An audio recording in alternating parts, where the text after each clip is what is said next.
Eklavya YouTube channel में आप सभी का स्वागत है। बिल्कुल।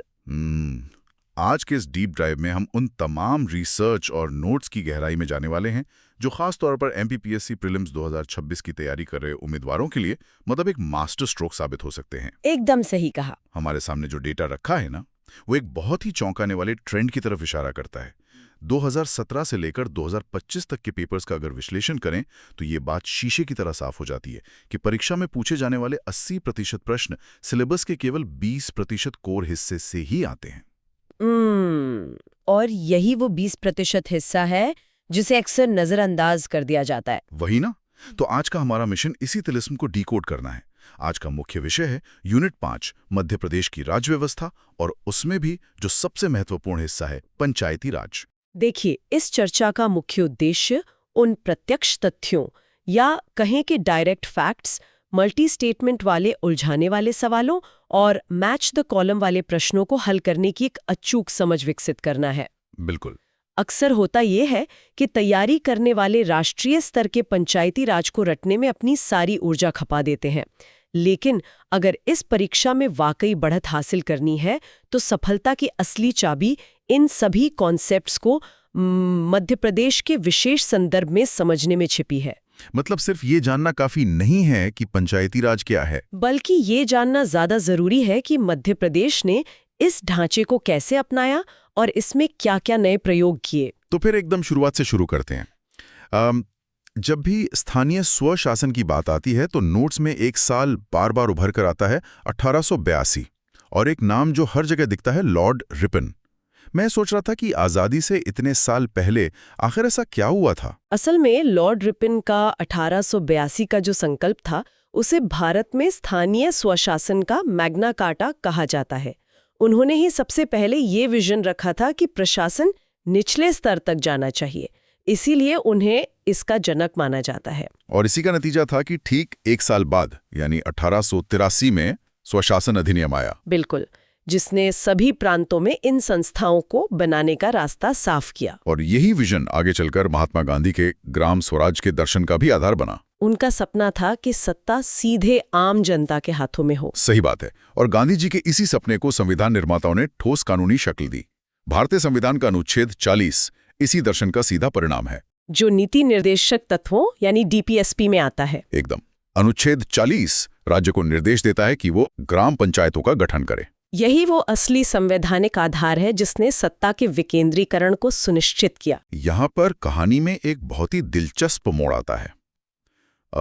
जब हम 1 नवंबर 1956 को मध्य प्रदेश के गठन से ठीक पहले की स्थिति देखते हैं तो राज्य पार्ट ए, पार्ट बी और पार्ट सी में बटा हुआ था। एक ही राज्य के अलग अलग हिस्सों में पंचायतें अलग नियमों से चल रही थीं। हाँ, वो प्रशासनिक विविधता बहुत रोचक थी। महाकौशल क्षेत्र जो पार्ट ए का हिस्सा था, वहां तो 1864 में ही नागपुर में नगर पालिका बन गई थी और 1946 में वहां पंचायत अधिनियम लागू हो चुका था। और अगर हम विंध्य प्रदेश की बात करें जो पार्ट सी में आता था, तो वहां की स्थिति और भी अलग थी।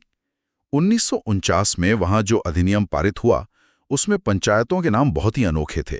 वहां इन्हें पंच सभा, प्रजामंडल और टप्पा सभा कहा जाता था। टप्पा सभा, ये नाम तो परीक्षा में मैच द कॉलम वाले सवालों के लिए बहुत ही सटीक तथ्य है। इसी तरह मध्य भारत जो पार्ट बी में था, वहां 1949 में त्रिस्तरीय प्रणाली लागू हो गई थी जिसमें ग्राम, केंद्र और मंडल पंचायतें शामिल थी। और भोपाल राज्य जो पार्ट सी का ही हिस्सा था, वहां 1952 में पंचायत अधिनियम बना जो 15 अगस्त 1953 को लागू हुआ। मतलब 1956 में जब नया मध्य प्रदेश बना तो उसके पास एक बहुत ही बिखरी हुई व्यवस्था थी। और यही सबसे बड़ी चुनौती थी। इस बिखरी हुई व्यवस्था को एक समान बनाने के लिए राज्य गठन के तुरंत बाद 1957 में एक 15 सदस्यीय काशी प्रसाद पांडे समिति का गठन किया गया। 15 सदस्य? हाँ, और इन्हीं की सिफारिशों पर मध्य प्रदेश पंचायती राज अधिनियम 1962 पारित किया गया, जिसने राज्य में पहली बार एकीकृत ढांचे की नींव रखी। ये तो राज्य स्तर की बात हुई। उसी समय राष्ट्रीय स्तर पर भी अलग मंथन चल रहा था। सबसे पहले 1957 में बलवंत राय मेहता समिति आई जिसने त्रिस्तरीय व्यवस्था, ग्राम, ब्लॉक और जिला की सिफारिश की। लेकिन 20 साल बाद 1977 में अशोक मेहता समिति का गठन हुआ। उन्होंने द्विस्तरीय व्यवस्था की सिफारिश की, जिसमें ग्राम पंचायत को हटाकर केवल मंडल और जिला स्तर पर पंचायतें रखने की बात कही गई। फिर 1985 में जीवीके राव समिति आ गई। बिल्कुल, जिसने 4 स्तरीय व्यवस्था की सिफारिश कर दी और साथ ही कहा कि पंचायतों के चुनाव नियमित रूप से होने चाहिए। लेकिन इस पूरी क्रोनोलॉजी में जो टर्निंग पॉइंट था वो थी 1986 की एलएम सिंघवी समिति। एलएम सिंघवी समिति ने सीधे कहा कि जब तक इन्हें संवैधानिक दर्जा नहीं मिलेगा तब तक कोई स्थायित्व नहीं आएगा। इसी सिफारिश ने ऐतिहासिक 73वें संविधान संशोधन 1992 की नींव रखी, जिसके तहत संविधान में नया भाग 9 जोड़ा गया। हाँ, और अनुच्छेद 243 से लेकर 243 ओ तक के प्रावधान लिखे गए। साथ ही 11वीं अनुसूची जोड़कर पंचायतों को 29 विषय सौंपे गए। फिर 24 अप्रैल 1993 को ये पूरे देश में लागू हुआ। इसीलिए 24 अप्रैल को राष्ट्रीय पंचायती राज दिवस मनाया जाता है। और मध्य प्रदेश के नज़रिए से सबसे शानदार बात यह है कि मध्य प्रदेश 73वें संविधान संशोधन को लागू करने वाला देश का पहला राज्य बना था। लेकिन इसकी टाइमलाइन को ध्यान से समझना होगा। मध्य प्रदेश विधानसभा ने मध्य प्रदेश पंचायती राज अधिनियम 1993 को 30 दिसंबर 1993 को पारित किया। उसके बाद 24 जनवरी 1994 को राज्यपाल की मंजूरी मिली और ठीक अगले दिन यानी 25 जनवरी 1994 को ये संपूर्ण मध्य प्रदेश में लागू हो गया।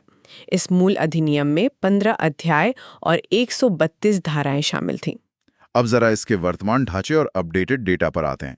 मध्य प्रदेश में जो त्रिस्तरीय प्रणाली है उसका सबसे निचला स्तर ग्राम पंचायत है। वर्तमान आंकड़ों के अनुसार मध्य प्रदेश में 30,922 ग्राम पंचायतें हैं। एक ग्राम पंचायत के लिए न्यूनतम 1,000 की जनसंख्या होना अनिवार्य है। और इसे 10 से 20 वार्डों में बांटा जाता है। बिल्कुल। सरपंच का चुनाव जनता प्रत्यक्ष रूप से करती है, जबकि उप सरपंच का चुनाव अप्रत्यक्ष रूप से होता है। इसके अलावा राज्य शासन द्वारा नियुक्त पंचायत सचिव भी होता है। इसके ऊपर आता है मध्यवर्ती स्तर जनपद पंचायत। वर्तमान में 313 जनपद पंचायतें हैं। इसके गठन के लिए न्यूनतम 5,000 की आबादी चाहिए और इसमें वार्डों की संख्या 10 से 25 होती है। इसका अध्यक्ष अप्रत्यक्ष रूप से चुना जाता है। यहाँ का प्रशासनिक मुखिया मुख्य कार्यपालन अधिकारी यानी सीईओ होता है, जो स्टेट पीएससी पास करके आता है। सबसे शीर्ष स्तर यानी जिला पंचायत। यहाँ हाल ही में कुछ नए अपडेट्स आए हैं। हाँ, ये हिस्सा बहुत क्रिटिकल है। पहले 52 जिला पंचायतें थीं, लेकिन अब 3 नए जिले पांडुर्ना, मैहर और मऊगंज बन गए हैं। तो अब कुल 55 जिला पंचायतें हो गई हैं। 55 जिला पंचायतें। इसके गठन के लिए न्यूनतम 50,000 की जनसंख्या और 10 से 35 वार्ड होते हैं। अध्यक्ष अप्रत्यक्ष चुना जाता है और सीईओ आमतौर पर आईएएस या वरिष्ठ राज्य प्रशासनिक अधिकारी होता है। जिले के सांसद और विधायक इसके पदेन सदस्य होते हैं। अब एक कॉन्सेप्ट जो बहुत कंफ्यूज करता है, ग्राम सभा। नियम के अनुसार ग्राम पंचायत क्षेत्र की वोटर लिस्ट में दर्ज सभी व्यक्तियों का जो समूह होता है वो ग्राम सभा है। और एक साल में ग्राम सभा की कम से कम 4 बैठकें होना अनिवार्य है। और कोरम का नियम भी तो है। हाँ, 2004 के संशोधन के तहत कोरम यानी गणपूर्ति तय की गई। इसके अनुसार कुल सदस्यों का 10% या 500 सदस्य उपस्थित होने चाहिए और इसमें भी 1/3 महिलाओं का उपस्थित होना अनिवार्य है। महिला आरक्षण की बात आते ही एक और तथ्य सामने आता है। मध्य प्रदेश बिहार के बाद देश का दूसरा राज्य है जिसने पंचायती राज संस्थाओं में महिलाओं के लिए 50% आरक्षण लागू किया। और SC/ST वर्ग को जनसंख्या के अनुपात में आरक्षण मिलता है, लेकिन OBC आरक्षण की शर्त ये है कि अगर SC/ST का कुल आरक्षण 50% से कम है, केवल तभी OBC को अधिकतम 25% तक आरक्षण दिया जा सकता है। चुनाव कौन करवाता है, ये भी एक बड़ा सवाल है। मध्य प्रदेश राज्य निर्वाचन आयोग, जिसका गठन 1 फरवरी 1994 को हुआ। ये पंचायतों के लिए अनुच्छेद 243 के और नगरीय निकायों के लिए अनुच्छेद 243 ZA के तहत काम करता है। ये केवल स्थानीय चुनाव कराता है, विधानसभा या लोकसभा नहीं, वो ECI के अधीन है। और वित्त व्यवस्था के लिए राज्य वित्त आयोग है, अनुच्छेद 243I और 243Y के तहत। राज्यपाल हर 5 साल में इसका गठन करते हैं ताकि राज्य सरकार और पंचायतों के बीच फंड्स का सही वितरण हो सके। अब मध्य प्रदेश के कुछ नवाचारों की बात करते हैं। 26 जनवरी 2001 को ग्राम स्वराज योजना लागू की गई थी जिसके तहत ग्राम सभा स्तर पर 8 स्थायी समितियां बनाई गईं। और उसी दिन 26 जनवरी 2001 को नीमच के झाटला ग्राम में पहला ग्राम न्यायालय स्थापित हुआ। राइट टू रिकॉल का पहला प्रयोग भी तो 1999 में हुआ था।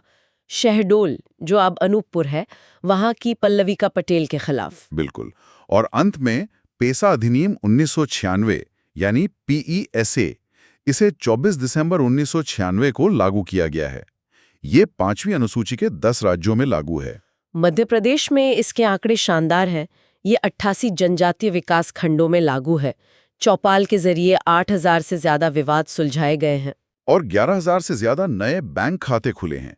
शांति एवं विवाद निवारण, वन संसाधन और सहयोगी मातृ जैसी समितियों का भी गठन हुआ है। ये साबित करता है कि स्थानीय नीतियां कितनी प्रभावशाली होती हैं। तो इस पूरी चर्चा का सार यही है कि स्टैटिक तथ्यों को डायनामिक डेटा के साथ जोड़ना और तिथियों का सुमेल याद रखना सबसे जरूरी है। जानकारी को रटने के बजाय पैटर्न को समझना चाहिए। और चलते चलते एक विचार जो सोचने पर मजबूर करता है।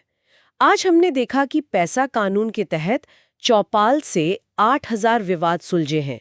लेकिन भविष्य में जब जनजातीय समुदायों की पारंपरिक न्याय व्यवस्था और आधुनिक राज्य के औपचारिक कानूनों के बीच सीधा टकराव होगा, तो ये पंचायती राज ढांचा उस संतुलन को कैसे साधेगा?